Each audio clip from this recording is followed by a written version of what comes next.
જી સાહેબ, આજ રોજ ખનીજ ચોરી વિરુદ્ધ આપે કાર્યવાહી કરી છે, શું કાર્યવાહી કરી વાત કરો ને?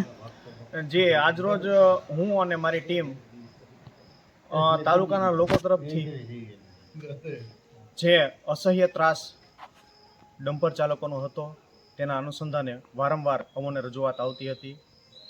તે અંગે અમોની ટીમ સાથે આજે રાત્રિના 10:30 આસપાસ પૂતળિયા ગામેથી રેતી ભરેલા ડમ્પરોનો પીછો કરતા તેઓએ ત્યાં ગામની અંદર શેરીઓમાં ડમ્પરો સંઘરી દઈ અને લોકો નાચી છૂટ્યા હતા. ત્યારબાદ અમારી ટીમે દરેક શેરીમાં ઊભા રહી અને દરેક ડમ્પરને એક જણાએ કોર્ડન ઓફ કરેલ.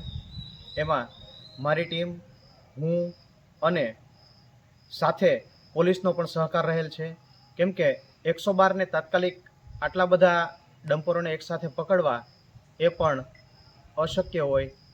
એટલા માટે પોલીસનો પણ સાથે અમે સહયોગ માગેલ છે અને તેઓ દ્વારા પણ અમને હેલ્પ કરવામાં આવેલ છે.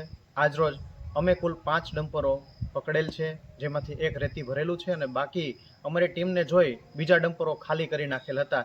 તેઓને પણ હું અમારી ટીમ સાથે આજરોજ અહીંયા મામલતદાર કચેરીએ લઈ આવેલ છે, જે અંગે હું આગળની કાર્યવાહી હાથ ધરવાનો છું.